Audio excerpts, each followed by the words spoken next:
videonya Yahya itu. Lalu dia jengkel sama saya, dan dia ingin menghancurkan saya dengan mempertemukan saya dengan Yahya. Jadi sudah, begitu dia cari kontak saya dapat. Saya bersedia, Yahya bersedia, makanya sudah mau diadakan debat di Lampung. Gara-gara terlalu berkoar-koar Esra Soro itu, akhirnya dicium oleh BKUG, Polres di-stopkan. Yang buat itu Abdullah Wasian Foundation. Gara-gara mulutnya si kafir itu batal. Saya tanyakan ke mereka, konsep keselamatan Kristen itu adalah Yesus mati dulu di kayu salib sebagai jalan penebusan dosa-dosa bagi manusia. Ini doktrin orang Kristen. Assalamualaikum warahmatullahi wabarakatuh. Masih kembali di channel terbaru saya. Terima kasih kepada teman-teman masih setia menonton, mendukung, menyaksikan konten dari channel ini.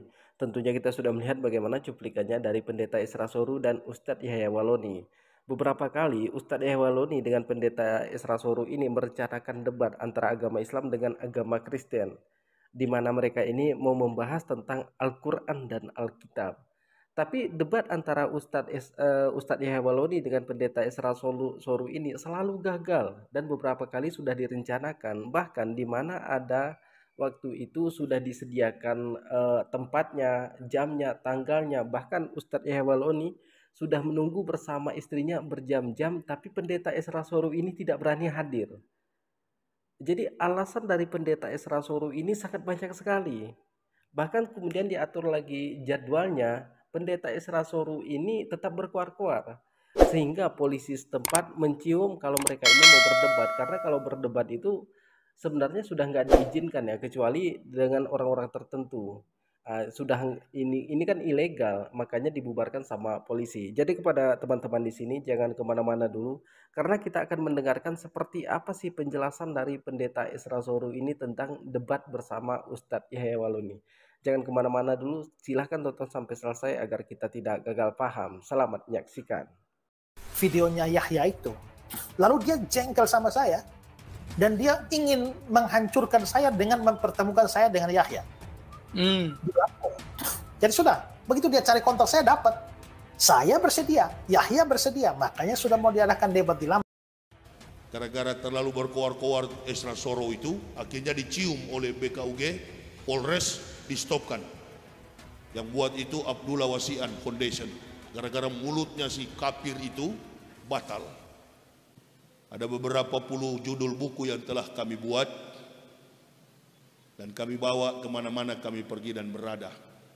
Jadi kalau ada pendeta mau melawan saya sarankan jangan satu orang lah. Kalau perlu saya tantang satu Indonesia, bikin di Istora Senayan Jakarta. Di Surabaya kemarin kan gagal, gara-gara terlalu berkoar-koar Esra Soro itu, akhirnya dicium oleh BKUG, Polres di-stopkan. Kita tahan sejenak penjelasan dari Ustadz Yahya Waloni biar kita semua tidak gagal paham, karena seringkali dibicarakan oleh orang-orangnya Pendeta Esra Soru dan Pendeta Esra Soru, saudara kita yang di Kristen, di mana katanya Ustadz Yahya Waloni itu tidak berani debat dengan Pendeta Esra Soru ini karena Ustadz Yahya Waloni katanya bukan mantan pendeta. Tapi beberapa kali memang Ustadz Yahya Waloni selalu menantang pendeta di seluruh Indonesia ini di Istora Senayan Jakarta, tapi tidak ada satu pendeta pun yang berani menerima tantangan dari Ustadz Yahya Waloni. Bahkan di sini saya perhatikan dari channel-channel Kristen itu selalu menolak tantangan Ustadz Yahya Waloni. Itu bedanya dengan kita. Kalau kita channel-channel Muslim, kalau ada saudara kita yang di Kristen nantang kita untuk berdialog ataupun berdebat, kita siap melayani 1x24 jam. Tapi mereka ini kan sukanya tebar fitnah. Mereka ini kalau saya perhatikan channel-channel Kristen dan pendetanya itu sukanya caper, cari perhatian kepada jemaatnya. Ya kalau nggak cari perhatian mau dapat penghasilan dari mana? Nah, jadi kepada teman-teman di sini kita memang harus saling menghargai. Tapi jangan sampai di balik menghargai ini agama kita diinjak-injak. Nah, jadi supaya kita tidak gagal paham lagi, mari kita dengarkan bagaimana penjelasan Ustadz Yahya Waloni selanjutnya. Yang buat itu Abdullah Wasian Foundation. Gara-gara mulutnya si kafir itu batal. Ini si kafir ini, dia orangnya suka ganggu-ganggu saya dari dulu. 2007 diajak debat, datang saya ke Surabaya, dia yang tidak datang. Dia viralkan, dia bilang Yahya Waloni lari. Mana pernah saya lari? Saya lebih cepat dipanggil makan daripada dipanggil berkelahi begitu. Apalagi soal berdebat secara intelektual. Memang saya tunggu-tunggu dari lama itu. Siapa kira-kira pendeta yang mau antar nyawa ini? Artinya yang mau malu begitu ya. Kalau sudah berdebat di depan publik kan yang jelas dua umat yang hadir, Islam dan Kristen. Sebanyak yang hadir orang Kristen, yakin 1000% akan masuk Islam. Itu yang saya tidak akan pakai Al-Quran untuk menyanggah kebohongan Bible Kristen. Saya akan menggunakan Bible kitab mereka sendiri untuk menyanggah kebohongan kitab mereka.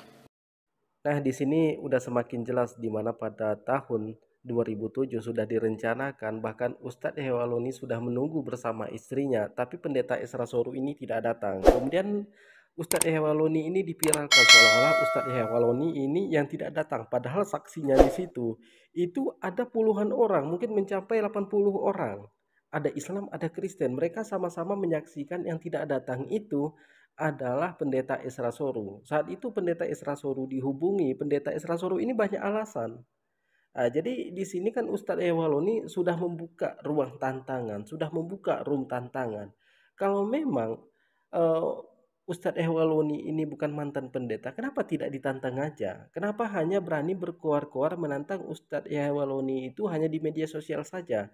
Tapi ketika diajak ketemu untuk berdialog, kenapa tidak mau?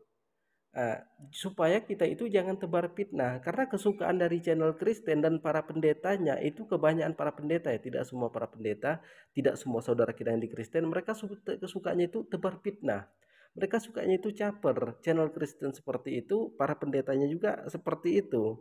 Jadi kalau sudah diberi ruang seperti ini sama Ustadz Hewaloni, kalau memang ya mereka juga menganggap Ustadz Hewaloni bukan mantan pendeta, kenapa nggak diterima aja tantangannya?